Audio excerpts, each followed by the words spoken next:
The Iliad by Homer, as told by Jude Big Boy by reading a synopsis from Wikipedia. Book 1. After an invocation to the Muses, the story launches in media res towards the end of the Trojan War between the Trojans and the besieging Greeks. Chrysis, a Trojan priest of Apollo, offers the Greeks wealth for the return of his daughter Chryses, held captive by Agamemnon, the Greek leader. Although most of the Greek army is in favor of the offer, Agamemnon refuses. Chrysis prays for Apollo's help, Father, Son, Holy Spirit, and Apollo causes a plague to afflict the Greek army. After 9 days of plague, Achilles, leader of the Myrmidon contingent, calls an assembly to deal with the problem. Under pressure, Agamemnon agrees to return Chryses to her father, but decides to take Achilles captive. Briseis as compensation. Achilles captive, Briseis as compensation. Achilles furiously declares that he and his men will no longer fight for Agamemnon and will go home. Odysseus takes a ship and returns Chryses to her father's, whereupon Apollo ends the plague. In the meantime, Agamemnon's messengers take Briseis away. Achilles becomes very upset, sits by the seashore, and prays to his mother, Thetis. Achilles asks his mother to ask Zeus to bring the Greeks to the breaking point by the Trojans, so Agamemnon will realize how much the Greeks need Achilles. Thetis does so, and Zeus agrees.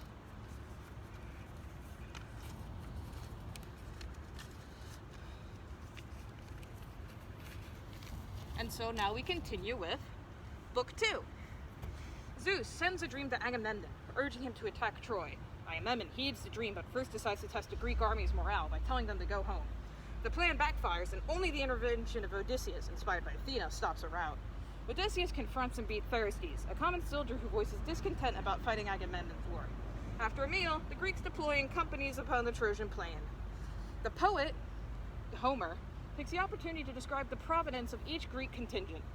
When news of Greek deployment reaches King Priam, the Trojans respond in a sortie upon the plain. In a list similar to that for the Greeks, the poet Homer describes the Trojans and their allies. Shit, where did I put 3? It's in the other pocket. Where is 3? Oh god. Where did I put 3? Here we go. Yeah. Oh god, talking nasally. Oh god. 3. Okay, let's start that again. Book 3. The armies approach each other, but before they meet, Paris offers an end to the war by fighting a duel with Menelaus, urged by his brother and the head of the Trojan army, Hector. The initial cause of the entire war is alluded to here, when Helen is said to be embroidering the struggles between the Trojans and Greeks, that Ares had made them fight for her sake. This allusion is then made definitive at the paragraph's close, when Helen is told that Paris and Menelaus are going to fight about yourself, and you are to be the wife of whom is the victor. Both sides swear a truce and promise to abide by the outcome of the duel. Paris is beaten, but Aphrodite rescues him and leads him to bed with Helen before Menelaus can kill him. Spicy. It's so very spicy. Book 4. Pressured by Hera's hatred of Troy, Zeus arranges for the Trojan Pandaros to break the truce by wounding Menelaus with an arrow. Agamemnon rouses the Greeks, and battle is joined. Oh! Book 5. In the fighting, Diomedes kills many Trojans, including Pandaros, and defeats Aeneas, whom Aphrodite rescues, but Diomedes attacks and wounds the goddess. Big dick energy over here, goddamn. Apollo faces Diomedes and warns him against warring with gods. Many heroes and commanders join in, including Hector, and the gods supporting each side try to influence the battle. Emboldened by Athena, Diomedes wounds Ares and puts him out of action. Whoa. Screw it. No more paperclip. Just pockets. Book 6.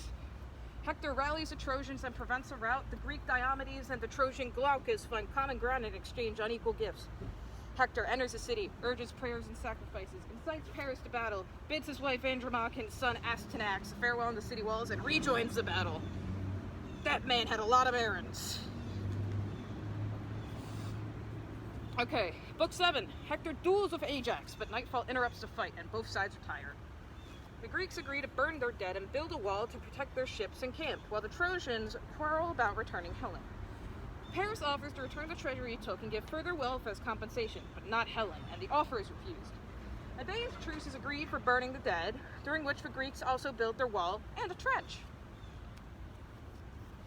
Book 8. The next morning, Zeus prohibits the gods from interfering with the Trojan War, and the fighting begins anew. The Trojans prevail and force the Greeks back to their wall, while Hera and Athena are forbidden to help. God damn it. Night falls before the Trojans can assail the Greek wall. They camp in the field to attack at the first light, and their watchfires light the plain like stars. Pretty. Okay. Book 9. Meanwhile, the Greeks are desperate. Agamemnon admits his error and sends an embassy composed of Odysseus, Ajax, Phoenix, and 2 heralds to offer Briseis an extensive gifts to Achilles, who has been camped next to his ships throughout, if only he will return to the fighting. Achilles and his companion Patroclus receive the embassy well, but Achilles angrily refuses Agamemnon's offer and declares that he would only return to battle if the Trojan reached his ships and threatened them with fire. The embassy returns empty-handed. Book 10. Later that night, Odysseus and Diomedes venture out to Trojan lines, kill the Trojan Dolon, and wreak havoc in the camps of some Thracian allies of Troy's. Book 11. In the morning, the fighting is fierce, and Agamemnon, Diomedes, and Odysseus are all wounded. Achilles sends Patroclus from his camp to inquire... Book 11. In the morning, the fighting is fierce, and Agamemnon, Diomedes, and Odysseus are all wounded. Achilles sends Patroclus from his camp to inquire about the Greek casualties, and all while there, Patroclus is moved to pity by a speech of Nestor's. 12. The Trojans attack the Greek wall on foot. Hector, ignoring an omen, leads to terrible fighting. The Greeks are overwhelmed and routing, and the wall's gate is broken, and Hector charges in. Book 13. Many fall on both sides. The Trojan seer, Polydamas, urges Hector to fall back and warns him about Achilles, but is ignored. Book 14. Hera seduces Zeus. Which one? Aphrodite's the husband, right? Or is it Hera? Who knows? I don't remember. Hera seduces Zeus and lures him to sleep, allowing Poseidon to help the Greeks, and the Trojans are driven back on the plain. Book 15. Zeus awakes and is enraged by Poseidon's intervention. Against a mounting discontent of the Greek supporting gods, Zeus sends Apollo to aid the Trojans, who once again breach the wall, and the battle reaches the ships. Book 16. Here's a doozy. Patroclus cannot stand the watch any longer and begs Achilles to be allowed to defend the ship. Achilles relents and lends Patroclus his armor, but sends him off with a stern admonition not to pursue the Trojans, lest he take Achilles' glory. Patroclus leads him to...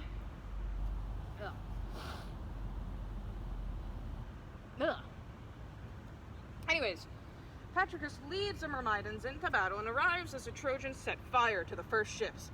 The Trojans are routed by the sudden onslaught, and Patroclus begins his assault by killing Zeus' son Sarpedon, a leading ally of the Trojans. Patroclus, ignoring Achilles' command, because God forbid anyone communicate properly in a Greek myth, pursues and reaches the gates of Troy, where Apollo himself stops him. Patroclus is set upon by Apollo and Euphorbos and is finally killed by Hector. Good job. Book 17. Hector takes Achilles' armor from the fallen Patroclus, but the fighting develops around Patroclus' body. 18. Achilles is mad with grief when he hears of Patroclus' death and vows to take vengeance on Hector. His mother Thetis grieves too, knowing that Achilles is fated to die young if he kills Hector. Achilles is urged to help retrieve Patroclus' body, but has no armor. Bathed in a brilliant radiance by Athena, Achilles stands next to the Greek wall and roars in rage. I'm not doing that over a parking lot. And Trojans are dismayed by his appearance, and the Greeks manage to bear Patroclus' body away. Polydamas urges Hector again to withdraw into the city, and again, Hector refuses, and the Trojans camp on the plain at nightfall. Patroclus is mourned. Meanwhile, at Thetis' request, Hephaestus fashions a new set of armor for Achilles, including a magnificently wrought shield. Oh! In the morning, Agamemnon gives Achilles all the promised gifts, including Briseis, but Achilles is indifferent to them. His bro's dead. Achilles fasts, because he's depressed, while the Greeks take their meal, straps on his new armor, and takes up his great spear. His horse, Xanthos, prophesizes to Achilles his death. Why is a horse giving omens? Achilles drives his chariot into battle. Book 20. Zeus lifts the ban on the gods' interference, and the gods freely help both sides. Achilles, burning with rage and grief, slays many. I hope not gods, because that would be messed up. But many people also messed up, but like, Achilles' power would be absurd if he killed many gods. Chapter 21, Book 21, actually. Driving the Trojans before him, Achilles cuts half their number into river Scamandros and proceeds to slaughter them, filling the river with the dead. The river, angry at the killing,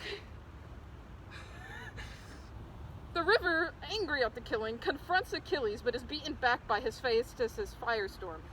The gods fight among themselves. The great gates of the city are open to receive the fleeing Trojans, and Apollo leads Achilles away from the city by pretending to be a Trojan. The river confronts Achilles. Absolutely slays me. Oh my god, why is a river confronting a man? How does a river confront a man? Does Poseidon just go... I'm sorry, that just is really funny to me.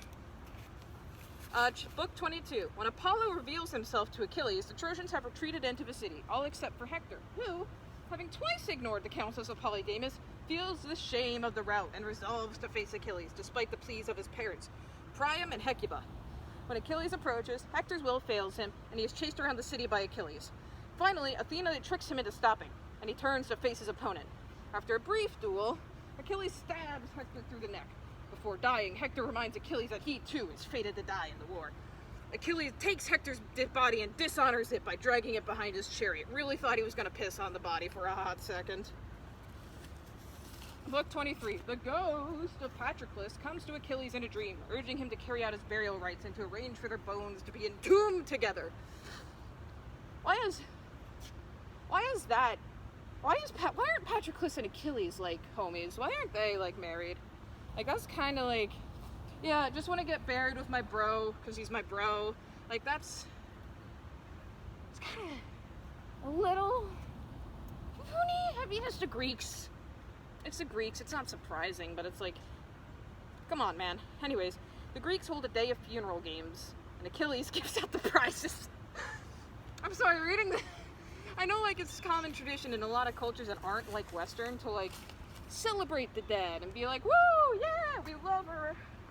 We love them. We're going to celebrate and hope that they move on to a better thing and enjoy the time they had in their life. But holding, like, a funeral carnival for countless soldiers and having your biggest soldier who killed so many people go like, yeah, here's a goldfish for you, here's some balloons for you, here's a giant stuffed plush of a seahorse, here's a giant stuffed plush of, like, a Greek creature I can't name off the top of my head. Yeah, it's a really funny image to me. And finally, Book 24, End of the Iliad. Dismayed by Achilles' continued abuse of Hector's body. Jesus Christ, Achilles, what's wrong with you? Dismayed by Achilles' continued abuse of Hector's body, Zeus decides that it must be returned to Priam. Led by Hermes, oh boy, new character, Priam takes a wagon out of Troy, across the plains, and into the Greek camp unnoticed. He clasps Achilles by the knees and begs for his son's body. Achilles is moved to tears, and the two lament their losses in the war. After a meal, Priam carries Hector's body back to Troy. Hector is buried, and the city mourns. Is that it? Is that really it?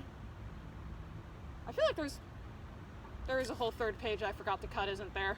Son of a bitch. Well, that'll be for later tonight. Haha. Alright, so here's my review of, like, book 20, the 24 books of the Iliad that I just read for you. Fucking bonkers. Sorry, pardon my French, but I'm just vibing right now, but, like, what the hell? Like, here I am giving Sermon on the Lot 2.0 by reading the Iliad, and we're reading Wikipedia's summary of the Iliad. I would not read the Iliad to this entire parking lot. I think the cars would grow to hate me. Okay, that's enough vlogging for now. Whatever, I'm going home.